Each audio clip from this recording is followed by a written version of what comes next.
What if the reason you're so tired isn't because you're doing too much, but because you spent too long being who everyone else needs you to be? You can be responsible, dependable, successful, and still quietly lose touch with yourself.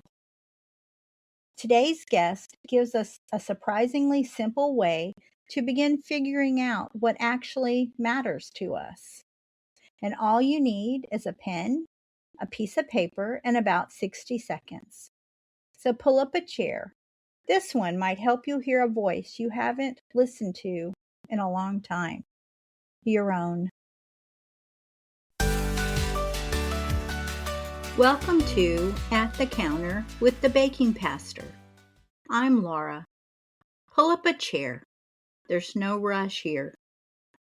This season, we're sitting with the hard days. The ones that don't resolve quickly. The ones that change us in ways we didn't ask for. Here at the counter, nothing needs to be fixed. You don't have to have the right words. You don't have to have it all figured out. You can just come as you are and stay a while. This is Hard Days at the Counter. Sometimes the things that helped us survive eventually stop helping us live. We keep functioning, keep showing up, keep checking the boxes. From the outside, everything may even look fine, but underneath, there's a quiet ache, a sense that somewhere along the way, we've become disconnected from ourselves. Today's conversation is for the people who are still coping, but they know deep down they're longing for something more than just survival. Today at the counter, I'm joined by Kathrine Parnell. She is a licensed therapist, author, and founder of Stone and Sky Retreats. For more than 20 years, she has worked in the field of mental health, helping people navigate burnout, identity shifts, life transitions, and the quiet exhaustion that often hides behind competence and success. She is the author of Keeping It Real, Discovering Your Authentic Self, and through her retreats and writing, she helps people slow down, reconnect with themselves, and discover who they are beneath the expectations, roles, and responsibilities that they carry. Kathrine, thank you for joining us at the counter today. Thank you, Laura. It really is just such a pleasure to be here with you today, and I'm excited about our conversation. Today's topic is when coping isn't enough anymore. How do people know when they have moved beyond a difficult season and into a place where coping alone is no longer enough? Wow, I'm glad you bring that up because the coping, we all have instinctively these coping strategies. And then sometimes we have to reach beyond those coping strategies and look for something else. But when coping strategies are feeling mechanical, when they are not necessarily something that is yours, maybe it was something you watched somebody else do or something you've been taught to do, then quite often it doesn't really integrate into the essence of who you are. And that can be really difficult to maintain, to sustain those strategies that just should start to just integrate into meaningful life. And so when a person starts to feel exhaustion, their engagement or their desire to engage in the things that they really used to enjoy, when that is reduced, when relationships start to suffer, those are indicators that the mechanisms that you're using are not the most effective for you. And it really does go back to, I think we first have to ask the question, why aren't they effective? And quite often it's because they really aren't your coping strategies. They're not designed for you. They were designed for someone else. I get that because someone will say, oh, well, you feel this. I did too. You should try this. Right. But that doesn't work. Exactly. Yeah, it's amazing how many, I think people like to help each other. And so they really feel that connection when they've gone through something that has maybe produced similar feelings, and they do want to extend some ideas, some suggestions, but we really have to measure those against who we are, who our identity is. And that gets a little complicated sometimes, Laura, because sometimes we don't know who we are. Sometimes we get a little lost in the distress of life in our relationships. And so we have to do some work to figure that out first. Exactly, especially if they've been through trauma or abuse and they're used to people pleasing and they don't even know how to take care of themselves. They don't know how to advocate for themselves or even have personal boundaries anymore. You're absolutely right. I know you work with people who appear successful, capable, and are high functioning. Why do so many people who seem fine on the outside feel exhausted or disconnected on the inside? There's a term that came to light a few years ago, and it's become quite popular in the world of autism and ADHD, and the term is masking. And I don't know that everyone recognizes that we all mask, every single one of us. I show up to work, I have a filter at work, right? There are things that I might think inside of my head, and I think, I can't say that. I've gotta be this persona, or I've got to be this character. And we all do that to some degree at work. Hopefully we're able to be a little more unfiltered in our home environments, but not always. And so when we have been masking, when we are fulfilling our daily activities out of expectations of other people, societal expectations, even expectations that we have decided are important to us, if they're not aligned with our values, if it's not aligned with who we are, the essence of who we are now in this moment, then it's exhausting. It burns us out. And we end up moving into resentment. We end up moving into just a greater sense of distress that's just a chronic state. And when you're in that chronic state, it wears the body down. There's so much evidence about autoimmune disorders and physical symptoms that occur as a result of prolonged periods of stress. And that really comes back to people living a life that they don't feel aligned with and they're continuing to struggle with. So I chuckled when you said that we should have filters. I've gone through a couple life challenges that I think my filter literally just burned Just up and gone. is gone.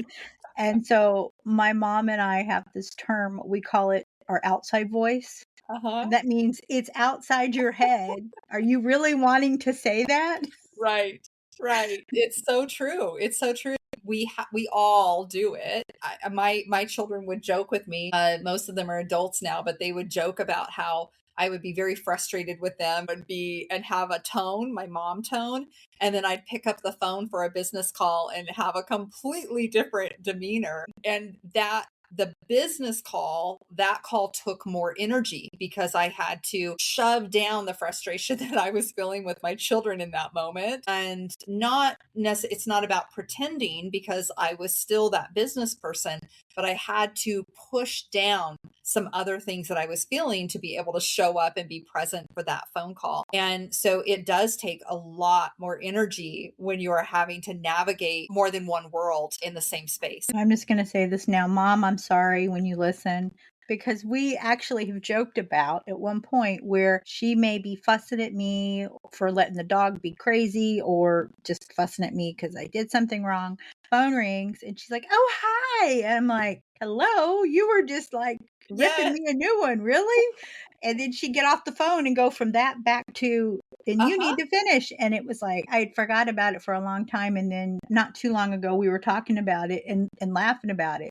But you're right. It takes a lot of energy to pause what you were doing Mhm. and switch roles. I think if people are going through health crisis or even burnout, whatever they're going through situations, they have to be who they are needing to be in that Right. role, Right. which is exhausting even more than just trying to do what you normally do. It is. It is. It is exhausting and it leads to dysfunction in relationships. We're not showing up as our best. And it doesn't mean that you have to have your mom voice on, in my example, with the business call, right? It doesn't mean that that you can't be a different version for what is needed in the moment. But there is hopefully a thread that runs through all of it that is consistent. And that thread is what I talk about in my book as being self. And that is the core. That's the essence of who you are so that you're not at odds with your behavior versus your value.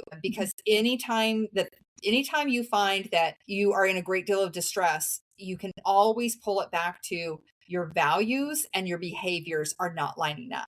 It's not in alignment. And your values shift, Laura. They shift. The things that you valued when you were 13 years old, I'm sure are very different than the things that you value now as an adult. And it shifts as your roles. I mean, when I became a mother, my values shifted enormously. And as I walked through a divorce, my values shifted again. And so it's meant to, we are meant to be evolutionary, but all too often we've hung on to some things that no longer serve us. They no longer have a place in our lives, but they became rooted. And so we just think that, oh, I'm supposed to be this person. And it can create a lot of distress. We actually need to dig those things up and get rid of them. Right. So you say burnout can look a lot like success. Can you unpack that a little? Because I think a number of the listeners may recognize themselves in that statement. There is an identity that each of us, if we asked today, if we stood 10 people side by side and we said, tell me what success means to you, most people will measure it by financial. Most people will measure it by status. Those are the top two things that people come up with when they measure success. And most of the time, those are things that people have looked at and possibly not experienced and thought that that's what would bring them satisfaction. And so they chase after it and they can, in fact, experience it and yet not experience the successful feeling that they thought they were going to have with it. So again, it goes back to really measuring your values and saying, okay, is that important? So, if I say, well, I want to have $5 million in the bank. Well, what do I think that that's going to bring me? Is it the ability to go into Costco and buy anything I want that day? Well, are material things really important to me? And if they're not, then why am I chasing after that $5 million in the bank? And so we can sometimes get stuck on what we think is going to be the measure of success. And in the process, that burns us out because we're not pursuing something that is inherently our desire. It is somebody else's desire. It was a flashy advertisement on television, or it was our neighbor showed up and they had the car, so I thought that was the car I had to have. It very much can become the essence of success, can really become the precursor and the thing that advances us into burnout. I can tell you I have been with a number of folks as a pastor at the end of their life, or people who were in hospice. And I've never once had anybody say, I wish I'd spent more time working, making way more money, or all those crazy dreams. The one thing that they all tend to say is, I wish I spent more time with my family. Yes. And they may say family, kids, grandkids, but usually it's family. And I wish I had lived my dreams. Right. Right. So yeah, we're chasing stuff oftentimes that doesn't really mean what we think it means. And if we stop and find the root of what it is that we want, like you said, does it mean I can go to Costco? Because we all know Costco and Sam's, you can't come out for under $300. Does it mean I can go and do that and not have my card decline? Right. Okay, that's a comfort that I need my finances okay. Or, do I want the neighbor's car? Well, it's cool. Or is it because I know that they always get the safest, most reliable car? Right. Why am I envy that? Absolutely. Absolutely. So we really have to understand where those things originate within us and examine, is that still relevant for me? Is that, talk about going through a divorce and being a single parent for a little while before I remarried, there were things that had to shift. There were things that became very valuable to me that were not valuable in my first marriage. And subsequently remarrying, there were things that with insight, I thought, oh, now I know I don't want to do that again. Now this is going to be at the top of my list. It speaks to that evolution, but you really have to, at the heart of it, understand who it is that you are in that moment and where those values originate. What do you think happens when someone spends years being productive, responsible, dependable, and capable without ever really checking in with themselves? A lot of pain, Laura, a lot of pain. And oftentimes a view of the world as somehow the injustice of it, that somehow somebody did them wrong. They should have had more, the blaming of their circumstances, when in fact, none of us have absolute control over what comes at us. And we all experience grief. We all experience loss. We all experience transitions and death. Those are all certainties. But what we do with them is where we have the control. How we respond to the situations, what we believe about the situation is where we have control. As you said before, at the end of a person's life, it's very unusual if they talk about the regrets that they have materialistically. It's almost always about relationships, and that's where the regrets are held. I think that we really do ourselves an injustice by thinking we have to subscribe or just be victims to what is being delivered to us. We can take difficult circumstances and convert those circumstances into things that really encourage growth, instigate growth in our lives.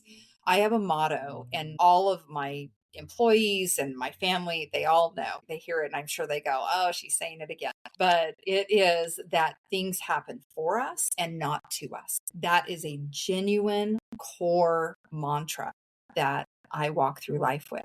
It doesn't matter if I look at my very influential moment where my father passed away, life-changing moment. Do I believe that that happened for me? Absolutely. Absolutely. Because I see the pieces of that developed me and made me into the person I am today. And so we can take these painful moments, we can take the moments of suffering.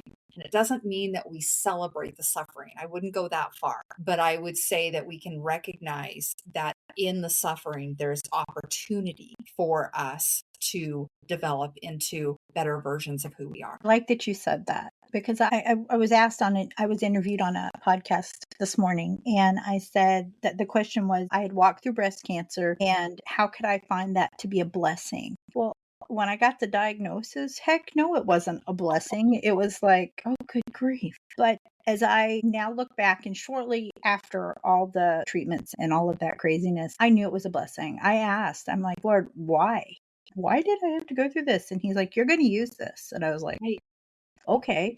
So people, they don't understand when I say it truly was a blessing. Right. And when people go through divorces or whatever their situation, their health, their financial, whatever they're going through, I think it can teach them things going forward. Like you said, you knew what you didn't want in a marriage. My first husband died.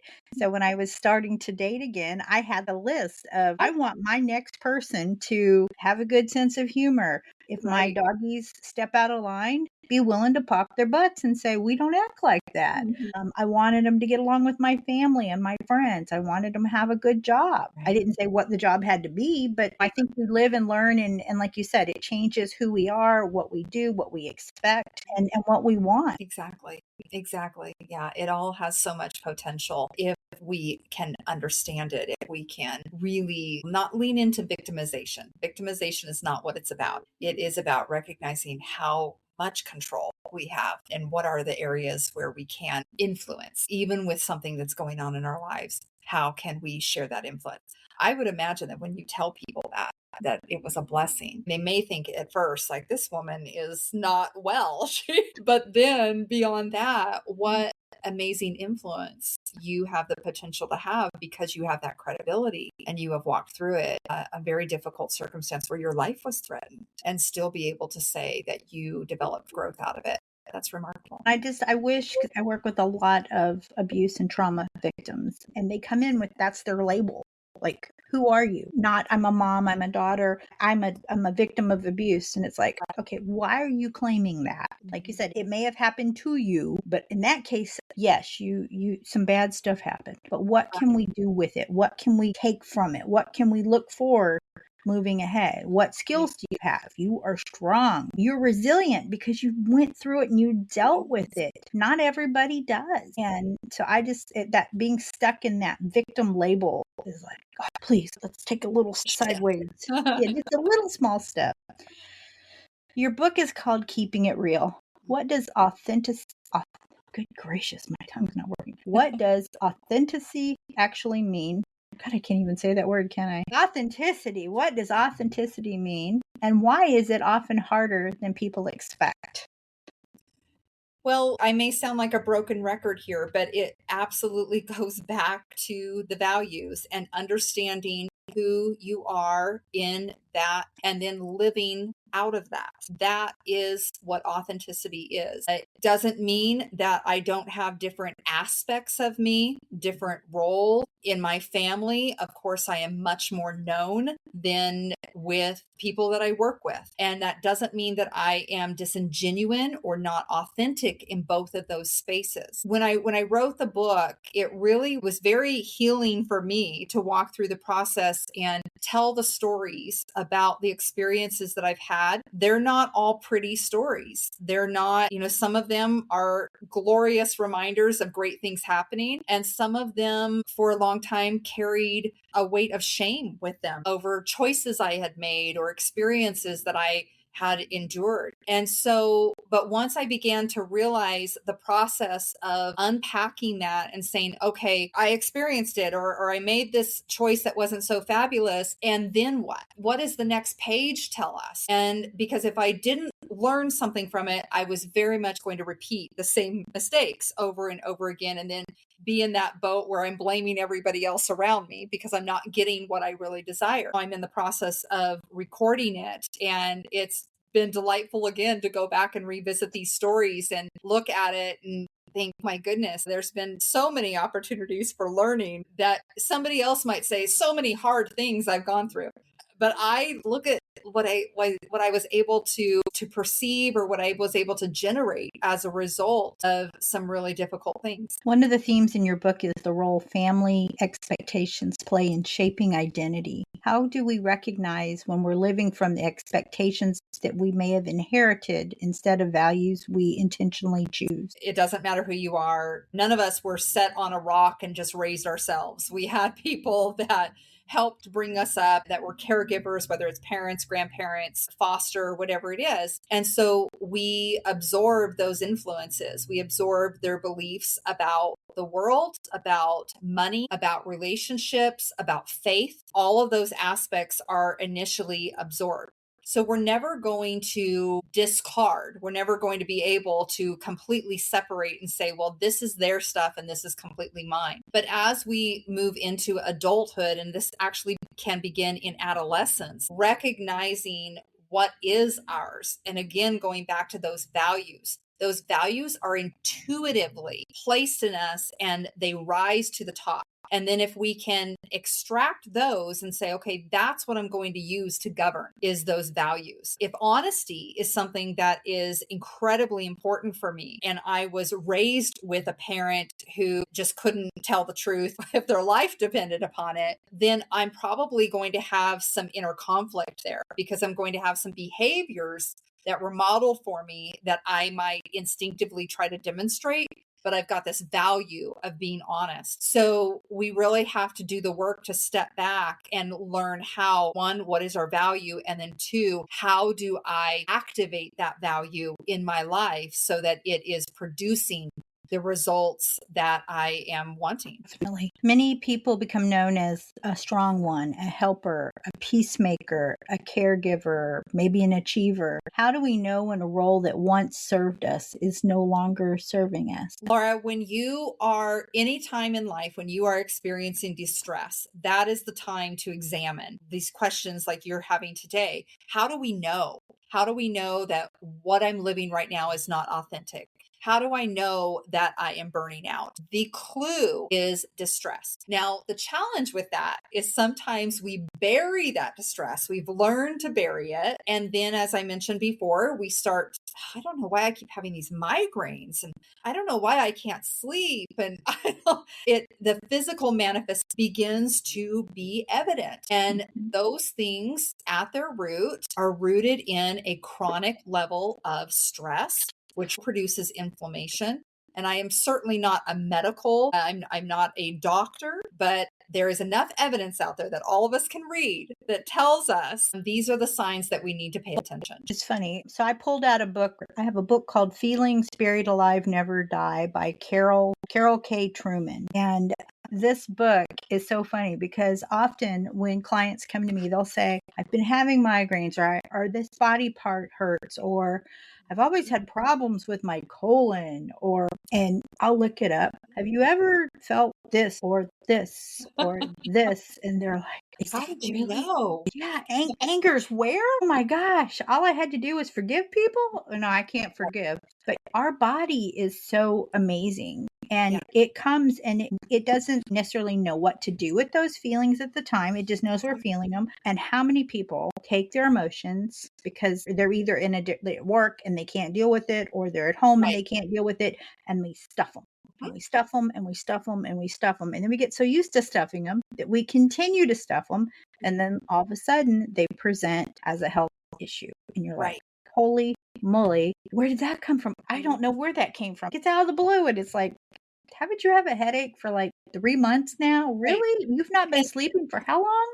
and they pursue the medical care, and the medical providers are stumped, right? Yeah. They say, I mean, I've talked to countless people who say, I've been to every provider and nobody can give me an answer. And is it possible that they have something that has not been recorded in the medical books? Okay, but that's probably a remote possibility. It is more likely that chronic perseverative states of high stress, of not giving attention to their body, of bearing those early signs. The body doesn't just show up one day and all of a sudden I'm in full blown attack on myself. It is a gradual process. And when we've been taught by our families or by society not to acknowledge those things, then we learn that it doesn't do us any good. Just bury it, bury it. And I think, especially as women, I have a very strong career, and moving into a career, it is pretty widely acknowledged that you're not supposed to be emotional when you're in a career, right? As a woman, you're supposed to be more stoic.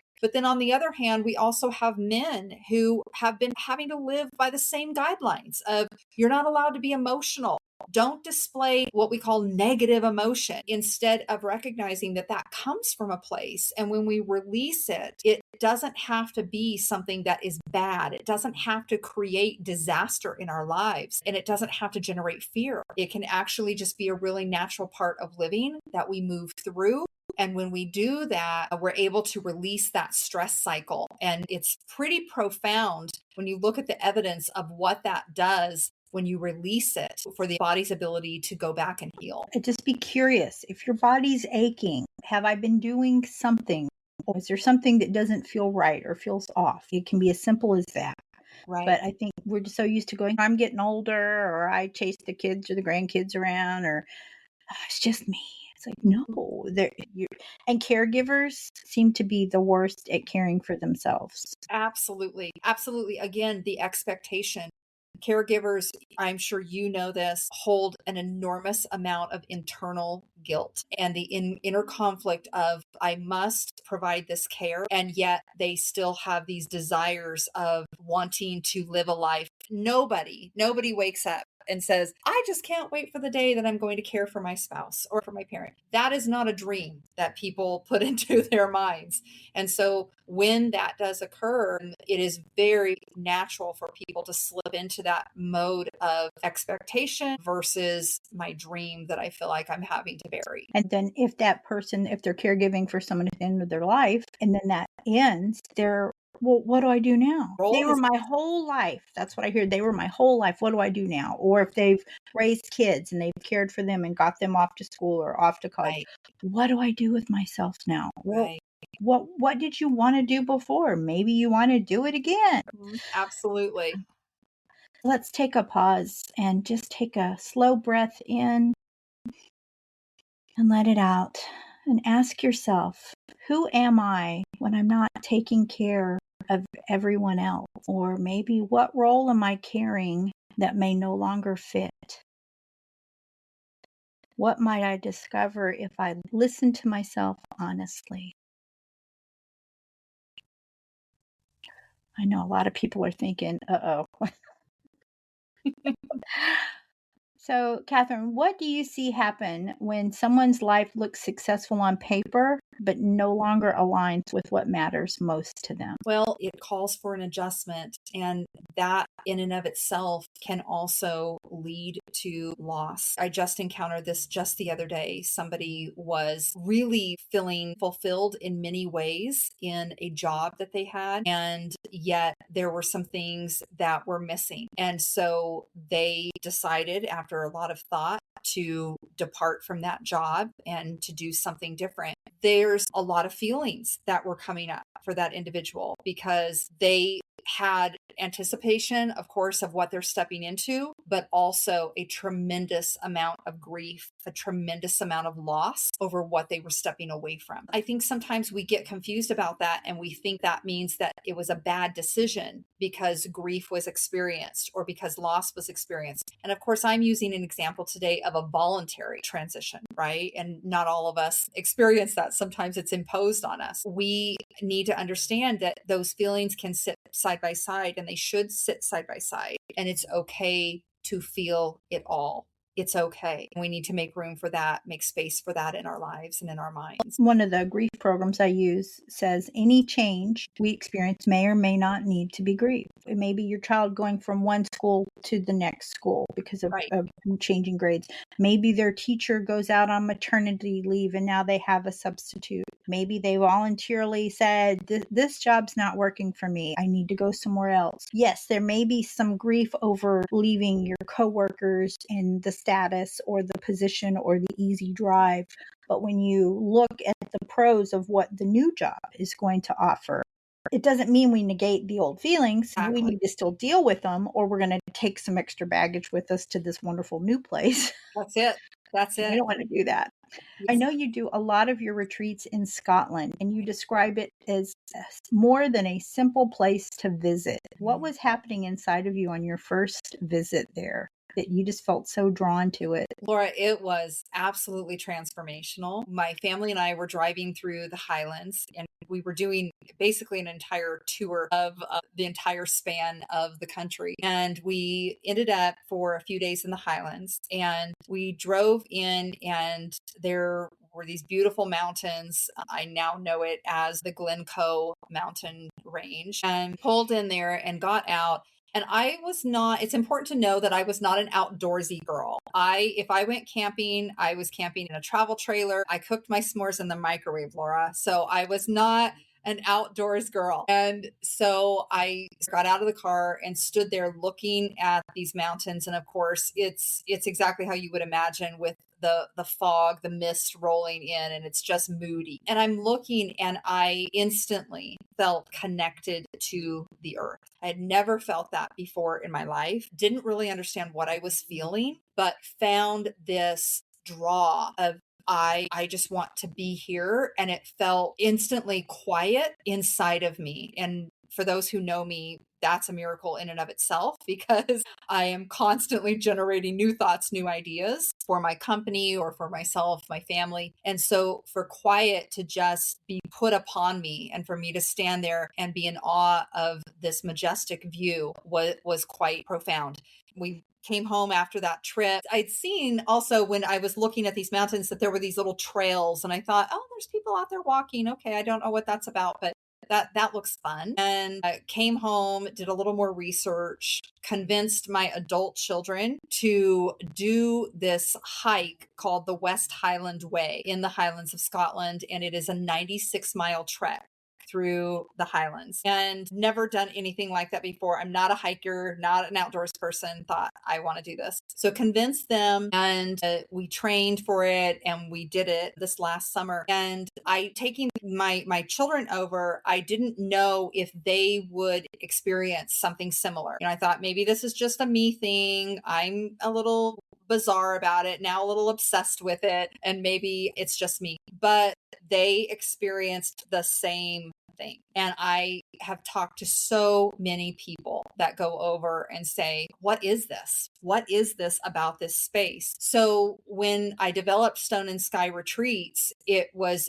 with the thought in mind that so often when we come into a space for the first time, we see all the new things and we can experience it as a new person and it feels exciting. But the more that we see it, it becomes familiar and we start to lose sight of all of the details about it. And so I thought about that in regards to our life and how we struggle to see our own authenticity, how we struggle to understand our own values because we have we've turned up the volume of everything around us, and we've turned down the volume of us, of our voice. And I knew Scotland would just be an amazing backdrop to be able to go and have that quiet induced on people, and they could then hear themselves. And so that's what we're doing with Stone and Sky Retreats is we're taking people to one of the most beautiful, the oldest places on the planet, and allowing people the opportunity to get quiet so that they can hear themselves again. Why do you think people are drawn to various places? I know I personally love going anywhere in the mountains. So now I'm intrigued with Scotland Mountain. Why do you think we're drawn to places? And what do you think those places awaken us for things that maybe we're not expecting, like you saw in your family and other sense? That's a great question. And I don't entirely know what it is. There's a concept of the DNA. In fact, I had someone ask me the other day, "Are you from Scotland?" And I said, "No, but my DNA is." And so I would imagine that has a great deal, knowing what is important. Looking at my own family history, I do have family roots that go back several generations in Scotland, and understanding, for example, what really kind of helped solidify things for me, one of the big moments for me is the idea that I am a woman and I am a business owner, and to know that I have a line of women in my family going back generations, that actually solidifies me a little bit more because it's not just about me now. I recognize this is something that has been kind of carried through this line of women. And I think that when we look at places, it has that same power to understand that there were people that walked that trail long before I was even thought of that possibly have the same traces of DNA that I am carrying today. That's pretty wild to think about it that way. So I think that places do offer us the opportunity to get ourselves quiet. New places can be a lot more powerful than what is the familiar. I figured it worked for me.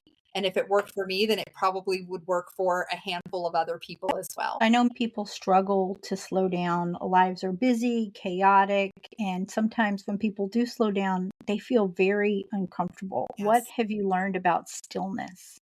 I was one of those people, Laura, that when it got quiet, that was miserable. My brain would just start to produce because I didn't want the quiet. I had to learn how to be okay with being uncomfortable. And so when people talk a lot about meditation, I mean, that's a pretty common thing. I work in mental health. The concept of mindfulness is presented over and over again. We know it's a powerful tool to use. Lots of people don't understand how to use it. They think that it's supposed to be the absence of thought. They try to fight it, and they don't understand that it is meant to produce some discomfort. The goal is to become comfortable with discomfort, to be able to stay regulated in that space, even though a thought or a feeling is being produced that isn't what your brain is saying you exactly want to do in that moment. So that has been the journey for me of figuring out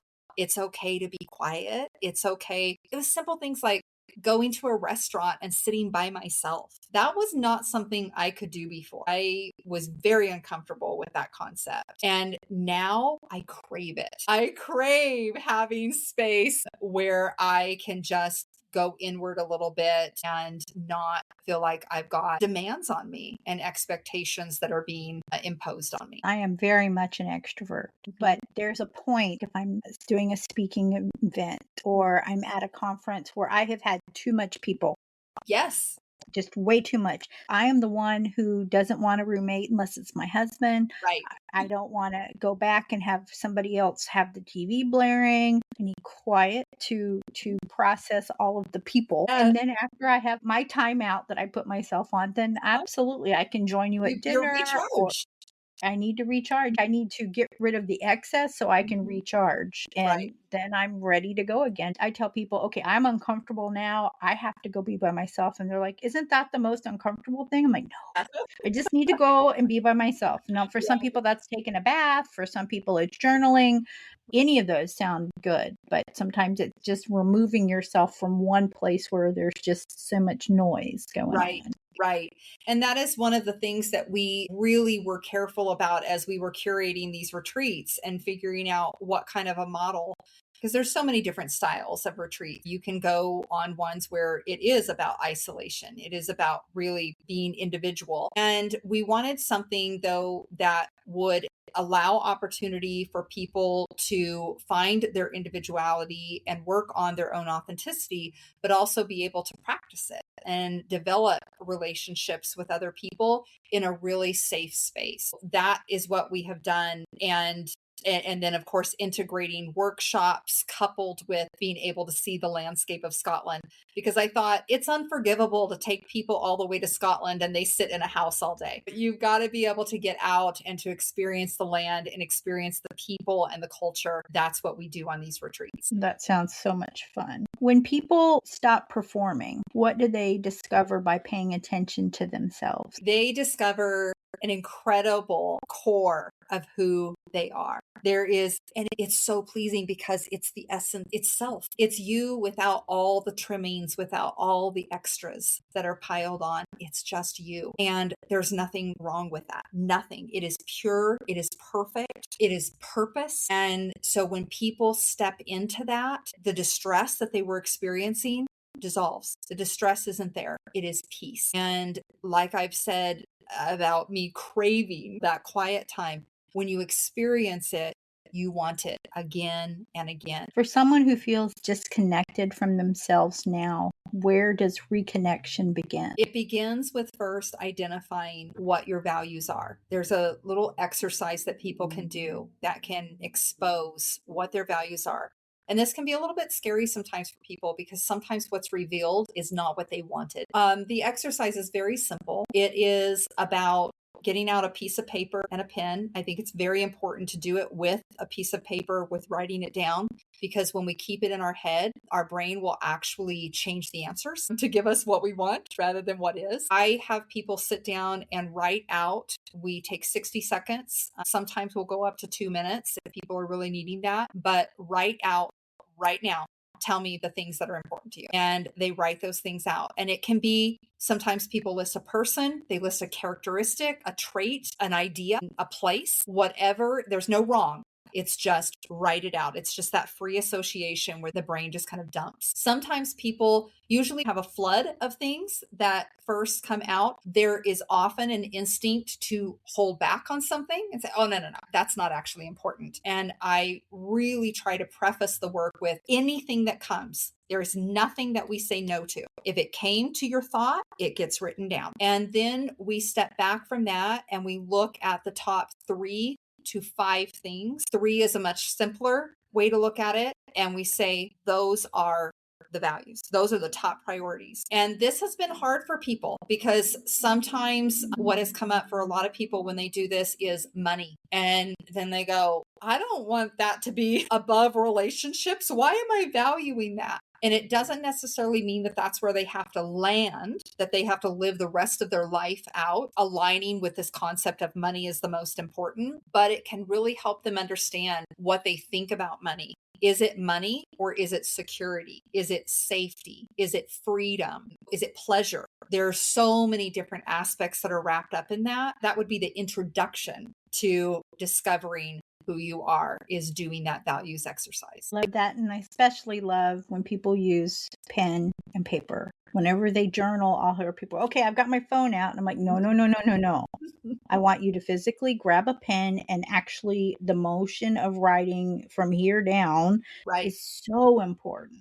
right. Because like you said, if you keep it up here, you keep it in your phone, we're so accustomed to, oh, I can just backspace that, or I can delete it, or I can replace it. But if you write it, it's like, Yes, now you can it's eliminate the significant. record. Definitely, definitely. Kathrine, if someone is listening today and they realize they've spent years coping, performing, and pushing through, but no longer feel connected to themselves, what would you want them to know? It's not too late. It literally is not too late. Even if you told someone you only have 1 week to live the rest of your life on this earth, I would still encourage them to get quiet, step inside, and figure out what's important so that whatever time they have left is lived with authenticity. And when you have that authenticity, if your listeners are listening today and they think about I'm in distress, I'm struggling with some things, that is an indicator that they are missing something. Something is inauthentic about the way that they're living. So I would encourage them to start to do the work, and they won't regret it. It doesn't matter if they just take one step or if they take 100 steps or 96 miles like I did across Scotland. The work will pay off. If this conversation has resonated with you today, you can learn more about Kathrine and her transformational retreats at stoneandskyretreats.com. You can also check out her book, Keeping It Real, Discovering Your Authentic Self, and I'll put links for both of those in the show notes. Kathrine, thank you so much for joining me today. Thank you again, Laura. It really has been lovely to have the conversation. Sometimes healing begins when we stop asking, how do I keep going? And start asking, how am I really doing? Maybe authenticity isn't becoming someone new. Maybe it's remembering you were who you were before, exhaustion, expectations, survival, and you convinced yourself otherwise. My friend, hear this blessing today. May you find the courage to slow down. May you notice the places where you've been surviving instead of living. May you release the pressure to keep performing. May you reconnect with the values, dreams, and truths that matter most. And may you trust that who you truly are is not lost. Perhaps that's simply waiting for you to come home, and you can be there for them. Until next time, pull up a chair. Thank you for sitting at the counter with me today. If something in this conversation stayed with you, you might want to carry it gently into your day. No need to rush past it. And if you need a place to pause, reflect, or simply breathe, you can find more at bakingpastor.com. Until next time, take a breath, notice what's in front of you, and remember, you're always welcome here at the counter.